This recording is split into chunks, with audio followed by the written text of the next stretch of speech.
Here's a riddle for you all today. What do all these images have in common? I'll just put on a little Jeopardy timer, you know. Well, if you've guessed textures, then you're absolutely correct. Today, I'm talking about textures because who doesn't love to spice up their work with just a little bit of grit, right? Now, I gave you guys a set of brushes, right? And they have a lot of different textures in it. So I'm going to be trying to recreate these textures using those brushes. And hopefully, once you see how they can be used, you'll find it a little bit more intuitive to include them, incorporate them into your own works, or do whatever the fancy you want with them, right? Like maybe you decide you want to do texture for all your works. That's an option. Like some artists will exclusively work in texture, but that's not me. I like a little bit of like smoothness, like a good balance, like salt and pepper, right? So let's first start out with our basic wool texture. I'm just gonna put down a generic color for our wool wet tour.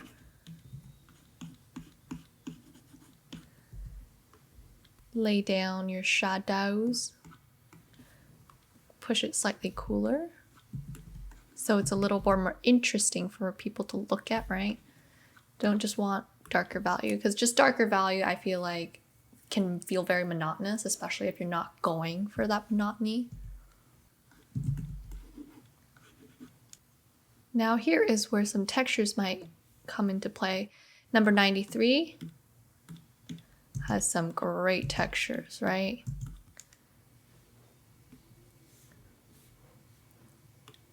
You might even consider this one, which is a little bit of speckle. That will be really helpful for helping create some of that dotting kind of vibe. But right now I'm just laying down the lights and darks of the sweater, because before texture, all else is getting your lights and darks. And so if you don't have that down, don't even think about starting to play around those brushes, because it's not going to look that great.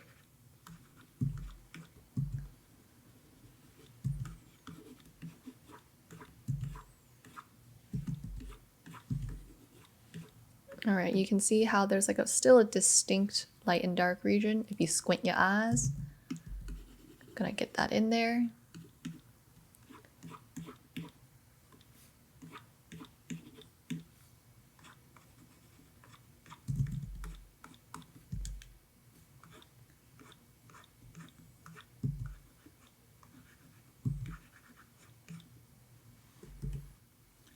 Balance out that texture with a clean edge.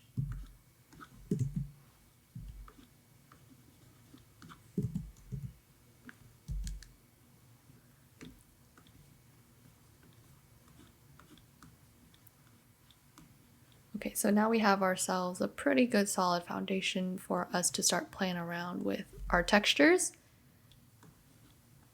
Get that in there, get in there, get in there.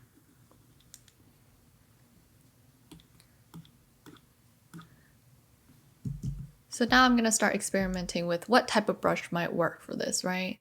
So occasionally I might use this brush, just a tad of it, to kind of break up those shadows so it gets a little bit of an edge of the brush.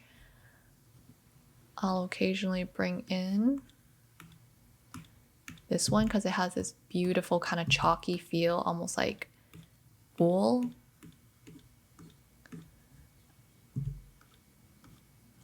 And so with knit pattern, the goal isn't to individually do all the knit work, because that's going to drive you crazy. Your goal is to simulate enough of that knit pattern through the lights and dark area, especially the dark area, and then let your audience do most of the work, right? Right, this is reading as more of like a woolly texture already, even though it might not necessarily look like a knit sweater.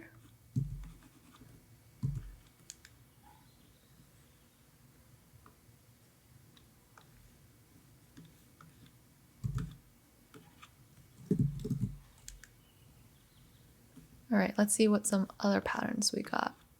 This one might look more like a wool sweater because it has like these hash marks, which are more indicative of this kind of patterning. So maybe we'll do that one a little bit.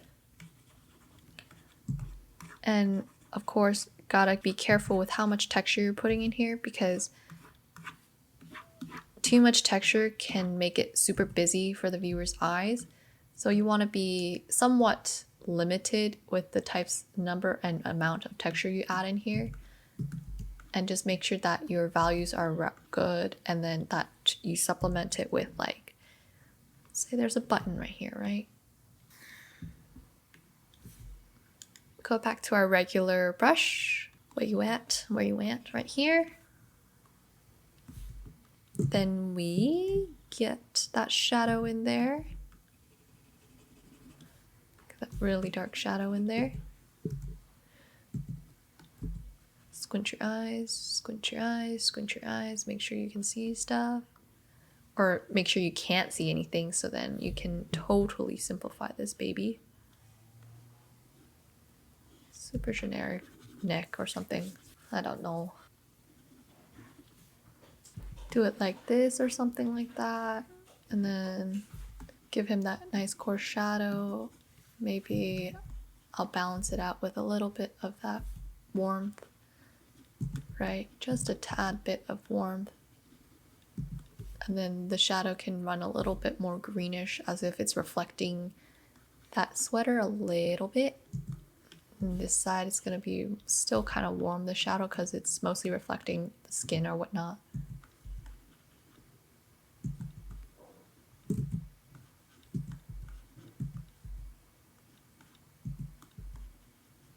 Right there.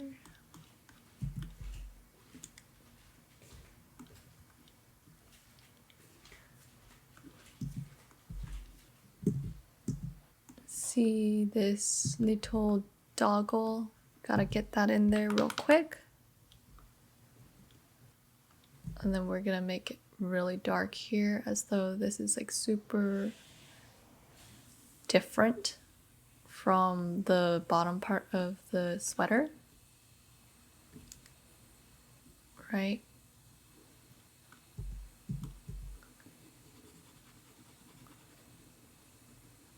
I'm making sure I'm getting the basic structure of that sweater before I get the texture and everything. And then I'm coming back in with a little bit of that texture. You're trying to ease some of that transition, because unlike regular clothing or fabric, the transition between light and dark is a little more stippled, so you gotta use a brush texture to help you work that in there. And so, get that baby warm light in there. Get that real darkness in there. Get that real darkness in here.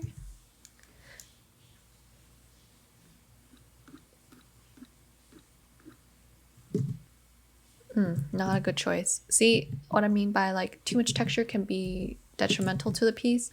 That just distracted your eye from, like, the actual sweater. So knowing that, that means I'm just gonna do a nice soft brush or something like that, right? Clean that up.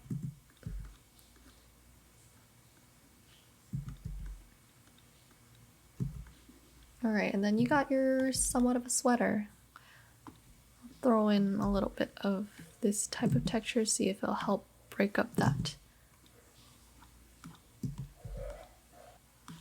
some of that form. There we go. Right, just ever so slightly, just a little bit of texture creates this illusion that this is like not a smooth shirt. Even though it doesn't necessarily read like a knit sweater, it's still fine. And voila, we got ourselves a sweater. Now let us try doing some jean tech. There are your jeans. We have some really nice brushes that will help you really create that jean texture. So let me shrink this down.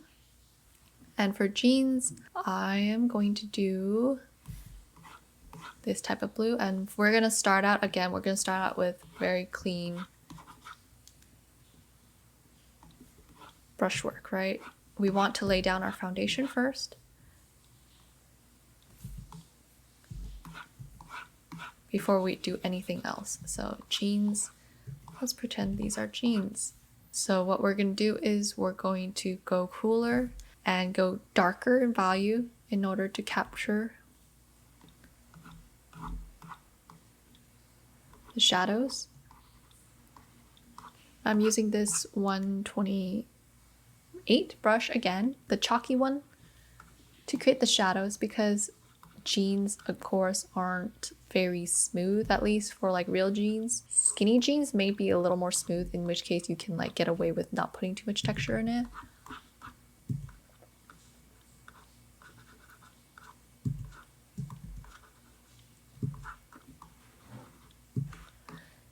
And then the trick about jeans is that they get super desaturated as you get closer to the light, and they get sort of warmer to create that kind of yellowy vibe, right? See right here?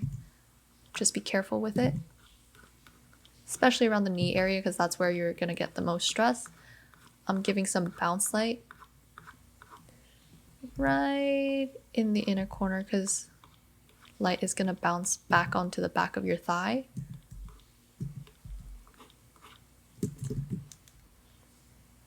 Take my number 40 brush again, go lighter in value and desaturate it slightly so you get that really nice edge work, right?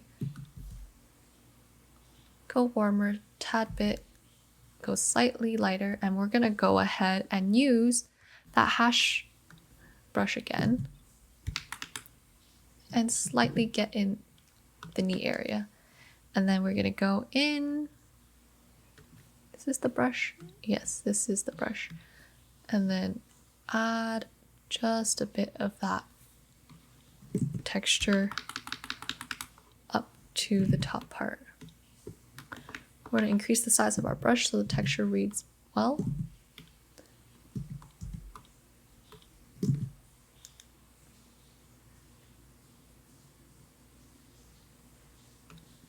Bring back this brush just a tad bit, and then we're gonna go in and add our darks that come from the jean sort of zipper area.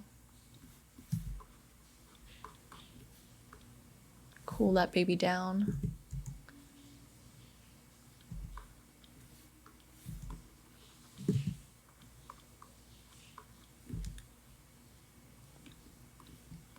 Using our 128 brush in order to transition the color a little bit.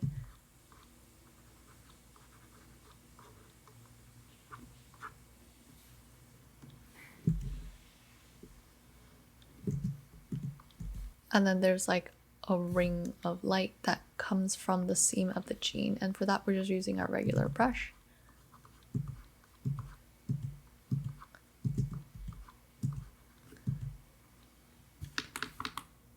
Go desaturated and lighter. Bring it all the way down. And then remember to pair that up with a dark edge. And we can do that with our number 93 brush. A little too big. Shrink that baby just a tad bit. And just do it just a little bit right here. We don't want it go too overboard again. And so then we're gonna go back to our regular 40 brush just to outline that whole edge.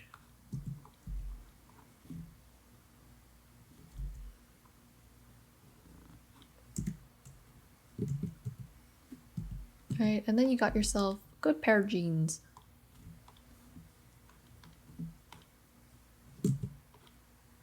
We're just gonna try to break up that chunk of real lightness just a tad bit so it doesn't look super like unnatural. So it looks like there's a little bit of those kind of, you know, bend marks that you're seeing here. Go back, the valley's too dark.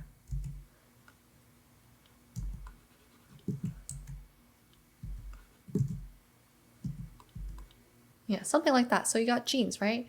You might even consider doing a little bit of dots here and there at this area, lighter, in order to create that kind of stressed kind of look. But you don't want to go too overboard, obviously, so you just go just a tad bit, like ever so slightly, so it just makes the slightest difference.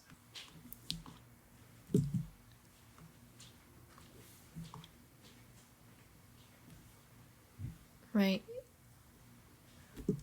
From far away, looks like jeans. I think we did pretty well.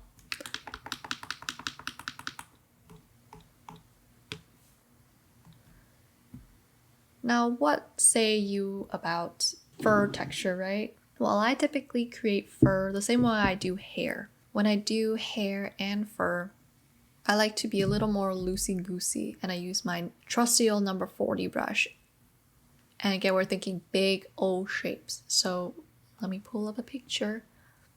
And for fur, let's do a sort of similar vibe. Let's lay down a nice base color.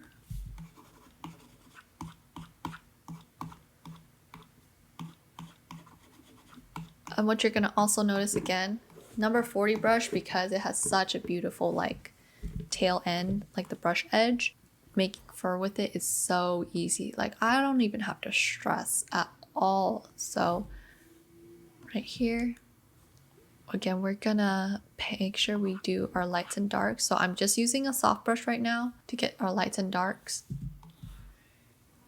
And then you come in with your other soft brush on the other side. And we make sure we get that beautiful warmth that we're capturing here. Push it slightly to the red. And then we're gonna come in with our Nassau number 40 and create our fur texture.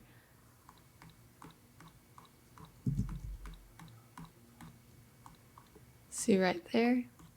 Just moving in the direction of the fur, not stressing too much out, right?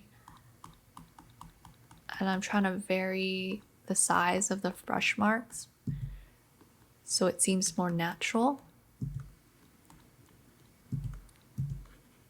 I'd like to just use sort of very impressionistic kind of brushwork, like right here where I'm not necessarily drawing every single fur, but I'm giving the shape of the fur, which is typically enough for viewers to capture all the information they need, right? Because unless you're one of those photorealistic artists who do huge portraits of animals, there's really not much point to rendering every single little detail at the beginning stages, at least. And for me, I honestly don't feel the need to like render every single little fur that I see. Instead, I like to let you do some of the work. It's a collaborative effort, right? Art.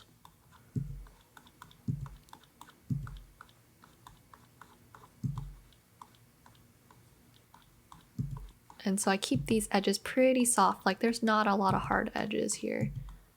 Besides maybe here and there in order to kind of spice things up.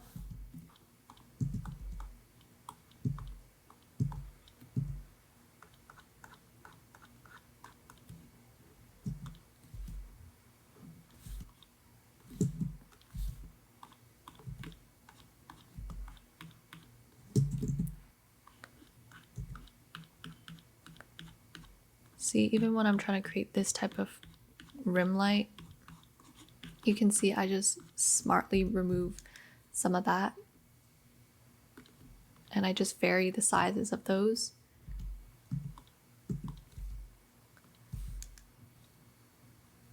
Coming back with our number 128, because it's a nice, really easy gradual transition between values and color without being too harsh, yet also giving a little bit of texture to your work. So I just like to add that in there anytime I can or need to.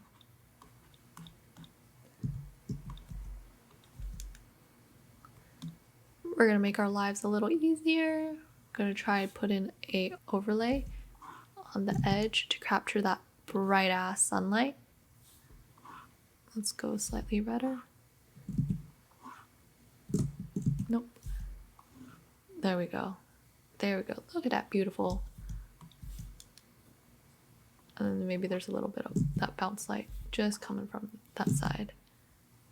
So there we gotta get it to a more yellow orange kind of vibe, and sometimes I have to play around till I get it. So hard light maybe.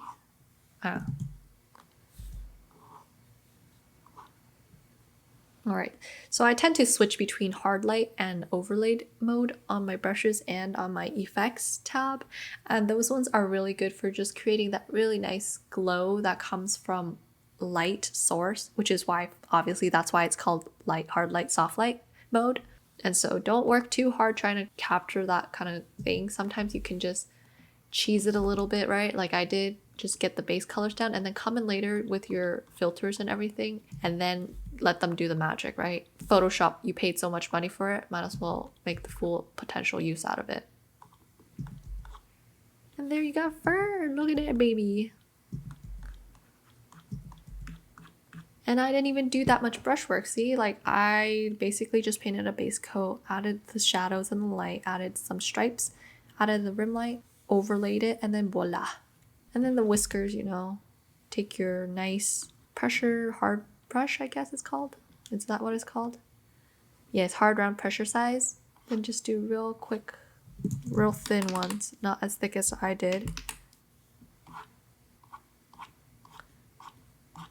Right. Whiskers, whiskers, whiskers. You can even do a couple here and there, but not too much, obviously. We don't want to go overboard with our work. And the same idea goes for hair, right? Say if I were to want to spice up my hairs.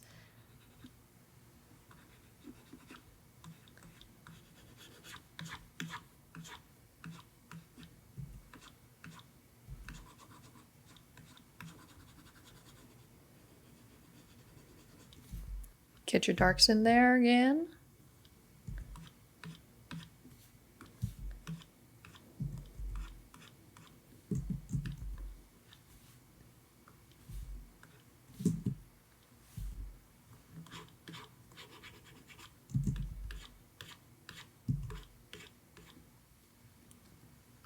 Maybe I'm gonna spice it up right now using a 150 kind of brush called sampled brush.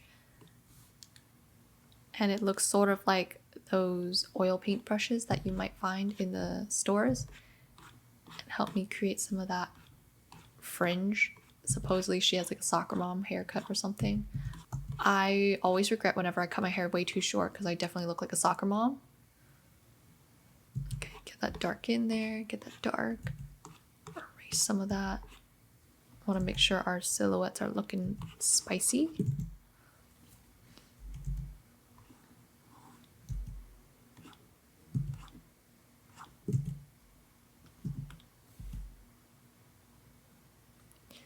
Bump it up slightly to that yellow area to come in for that lighting. Okay, reduce the size of your brush. We don't want to get too many weird things in there because we're trying to carve out a nice highlight for that top of the head.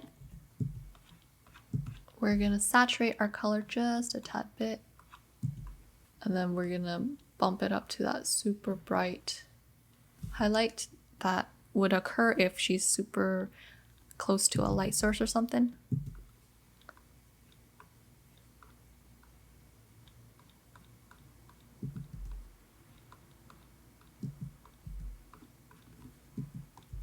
And maybe I say I want to add just a tad of like green or whatnot in there. I'm gonna go to that yellow section.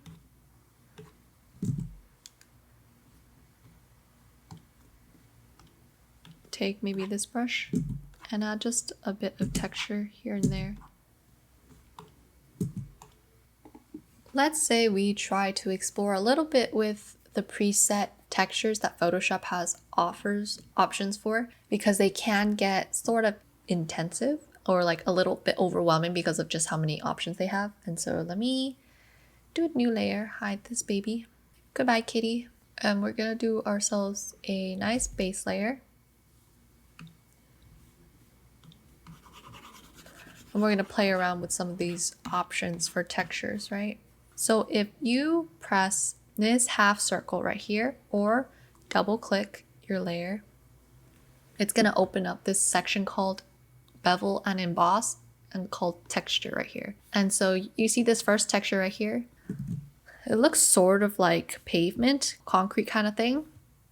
If you lower the scale, you're going to get less of that concrete look.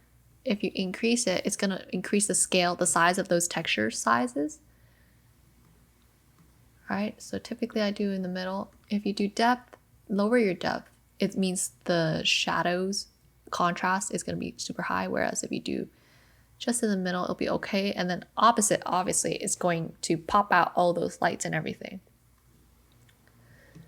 Well, what's the next option? You have this one, which is your diagonal stripes. Again, increase your depth, scale, increase your scale, decrease your scale. You barely see it. But this can help really create like those types of suit jacket things if you wanted to do like 1950s kind of traditional clothing material, or if you wanted to create a type of couch look like that. Depth, obviously. Oh, my eyes. Opposite direction, you're poking out, poking in, poking out. Can you tell the difference? It's like so slight. Poking in out, poking it in. The next one here is a horizontal stripe, so same idea, just horizontal. This one is lagging, I believe, is vertical. So same idea, vertical. You can create some really cool sort of blouses with these types, right? You don't have to work so hard, or you can even create a sweater with like this kind of texture. Or if you have like nylon, right? Or those sweaters that aren't quite warm because they're made of like cheap plastics. This one is your hash marks, and so you can just reduce the depth of it, increase the scale, and it'll look relatively good. You can do like really cool kind of waffle textures. This one again is your concrete. This one's a different type of concrete. Again, another concrete. This one is where you get like sort of a wall kind of texture. This one is a wavy pattern texture. So, ooh, can totally be interesting if you wanted to create like a background that looks kind of like that. Again, another kind of wall texture kind of thing. Plaster, maybe, is that what it's called? This one's another kind of like wall texture kind of thing. And so contour just refers to like whether or not you're going to drop a shadow, that kind of stuff. Satin has this ability, I think, to create like a sort of satiny kind of texture. Let's see if I can get it to look like it. It's kind of hard with this. Let's create a lighter color.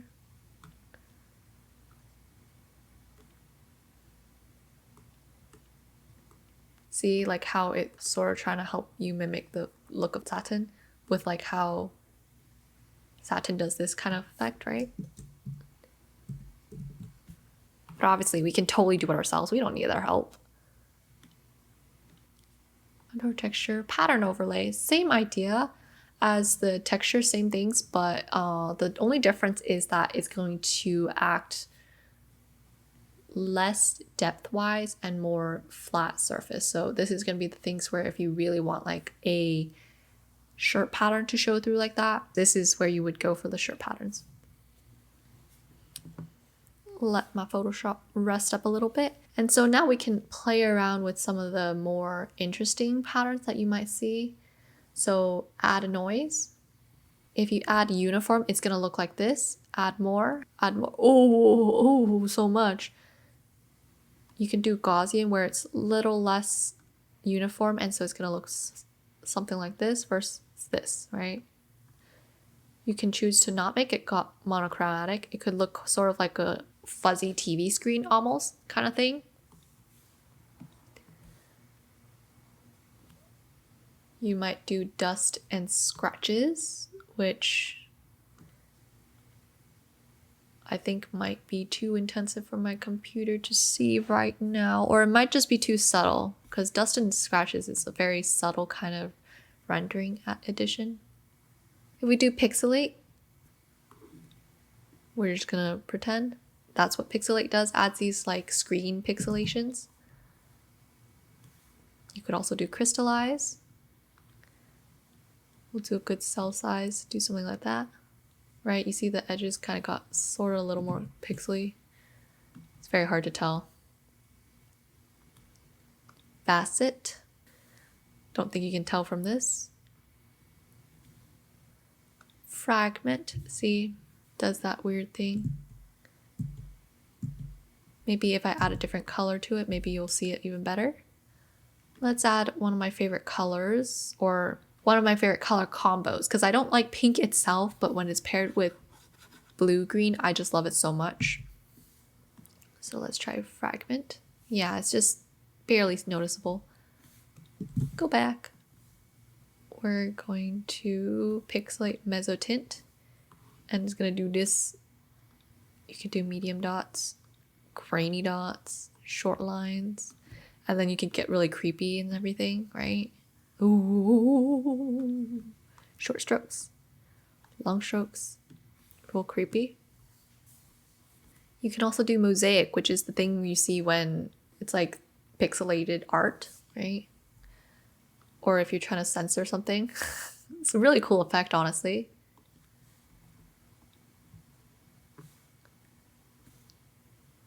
Then pointillize, and then you're gonna get these sort of pointillism kind of look, like if you remember George Seurat with his famous painting A Sunday on a Grand Logette Park or something like that.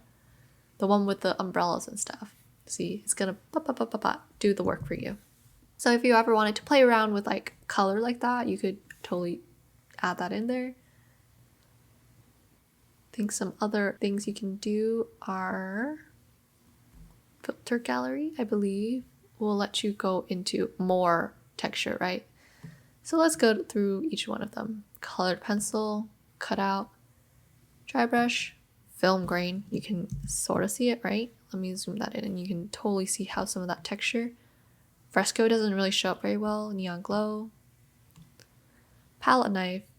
Sort of ugly in my opinion. Plastic wrap. Oh, that's so funny.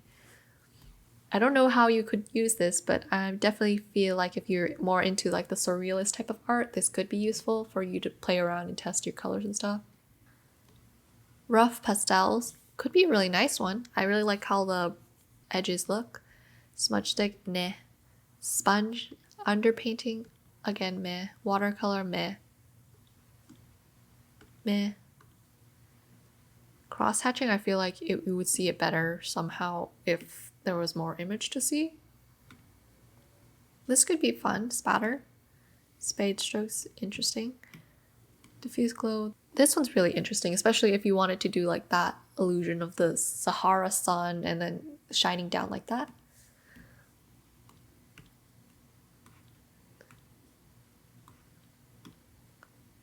Feel like these ones work better for monochromatic works. Graphic pen, yeah, like it kind of ruins the original work.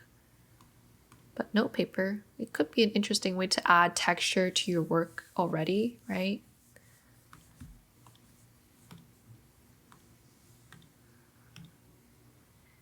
Water paper, stylize.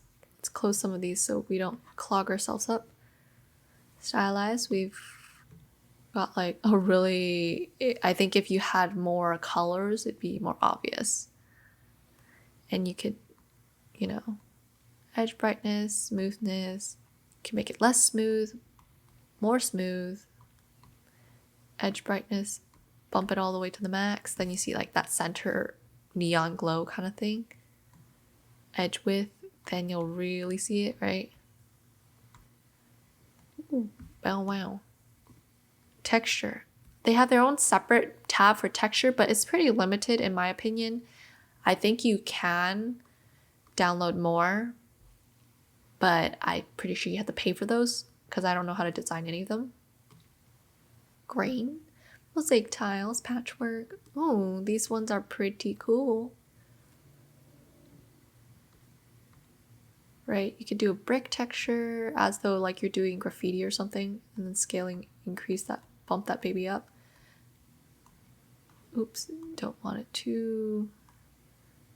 You can even change like where you're coming from, the light source. Right, invert it. Burlap. Oh, sandstone. Regardless, those are the options that Photoshop gives you for textures, and you can definitely just play around with them. There are still a lot more brush textures that I have yet to go through, and I'll just go through them real quick right now. Like, I highly recommend you just play around with them like this and like try what works or what you like. This stuff right here, right, could just add just a little bit of like interest to your work, help maybe say if you have like something here and disjointed from here, maybe add some dot splatters to help you bring it all together. Or like you can even, these ones, I think that's a mountain one. I don't know if it's even in the brush pack, but I have it. I downloaded it from somewhere. It's very nice. Kind of watercolory kind of thing again. Let's see what it's named. Linda Fob. It's pretty similar to this one in my opinion, right? You might consider using this one to do some of those like hair, just slight hair follicles and stuff. One of my favorite textures to do is the line texture, where it helps like just add a little bit of interest, and it's inspired by Sam Does Art because he does a lot of like the digital screen kind of effects where you have like the dotted screen tones. Let's see if I can find it. Right, like this one, dotted screen tone. It was very reminiscent of like the old manga days where they have like a lot of screen tones, and it just somehow really looks nice and helps bring a little bit more interest to your smooth skin or like your hair, or you're trying to break up that light, right? So anyway, hopefully that was a little bit helpful. When it comes to doing landscapes, same concept. Look for light, dark. You can always try to simplify shapes and try playing around with textured brushes rather than trying to create the grass individually with like just a generic brush.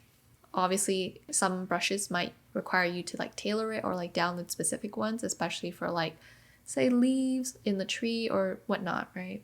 But we will talk more about environments in another video. And so for now, hopefully that was helpful for reviewing some of the brushes. And if you still have more questions, be sure to just look at my Google Doc that I included in the folder that I have shared with you guys. And you can always just ping me on IG, or you can, take the initiative, try out some brushes, right? It's honestly really fun to just play around with brushes and see what works and what fits your fancy. All right, bye y'all.